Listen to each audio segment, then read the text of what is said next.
ధరణి లోటుపాట్లను సరిచేస్తూ రైతుల ఇబ్బందులు తొలగించేందుకు ప్రభుత్వం భూభారతి చట్టాన్ని తీసుకొచ్చిందన్నారు రంగారెడ్డి జిల్లా కలెక్టర్ నారాయణరెడ్డి.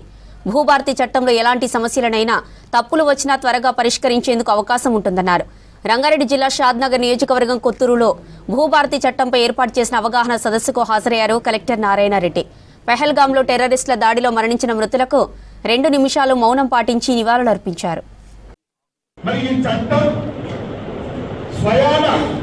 చట్టమే కాదు, దీని చట్ట భద్రత తెచ్చి అసెంబ్లీలో తీర్మానమే కాదు చట్ట భద్రత తెచ్చి ఈ యొక్క 6వ చట్టాన్ని ప్రతి ఒక్కరి ముందర ప్రతి రైతుతోని అవగాహన సదస్సులు ఏర్పాటు చేసి, మేధావులతో సదస్సులు ఏర్పాటు చేసి, 6 అధికారులతోని కలెక్టర్లతోని దీంట్లో అవగాహన రెవెన్యూ అవగాహన ఉన్న అందరితో కూడా చర్చించి 15 నెలలు చర్చించే చట్టం చేయడం జరిగింది.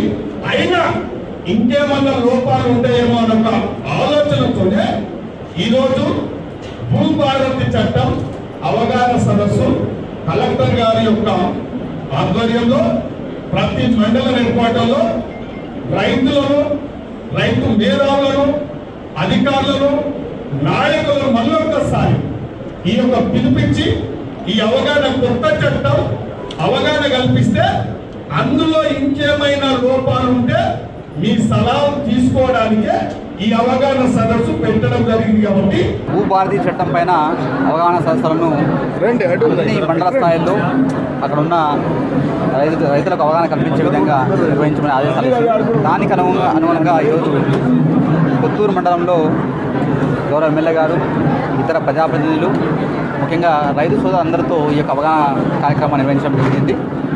భూభారతి చట్టంలో మనకు అనేక రకాల అంశాలు రైతులకు చాలా సులభతరంగా వారి యొక్క హక్కులను రెవెన్యూ రికార్డులో నమోదు చేసే విధంగా, అదేవిధంగా ఈ చట్టంలో అధికార వికేంద్రీకరణ చాలా విషయాలు కూడా చాలా అంశాలకు సంబంధించినవన్నీ కూడా మండల స్థాయి, డివిజన్ స్థాయిలోనే పరిష్కారం అయ్యే విధంగా ఈ కొత్త చట్టం అనేది ప్రభుత్వం తీసుకురావడం జరిగింది. ఇందులో ముఖ్యంగా ఎగ్జిస్టింగ్ రికార్డులో ఏమైనా తప్పులు ఉంటే, పేరు సరిగా లేదు, సర్వే నెంబర్ తప్పు ఉంది, ఎక్స్టెంట్ తప్పు ఉంది, ఇట్లాంటి వాటన్నింటినీ కూడా సరి చేసుకోవడానికి ఈ చట్టంలో అధికారులకు మండల స్థాయిలో, డివిజన్ స్థాయిలో అధికారులు ఇవ్వడం జరిగింది.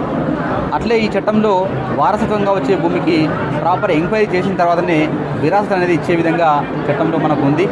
దాని తర్వాత ఒకవేళ ఎక్కడైనా తప్పు జరిగితే ఎక్కడో సివిల్ కోర్టుకి వెళ్లకుండా అధికార యంత్రాంగంలోనే అప్పీల్ చేసుకున్నట్టుగా 2 అంచెల అప్పీల్ వ్యవస్థ ఉంది. దాంతోపాటుగా మనకు ప్రస్తుతం రిజిస్ట్రేషన్, మ్యూటేషన్ ఒకే రోజు జరిగేటట్టుగా కూడా ఈ చట్టంలో మనకు అవకాశం ఉంది.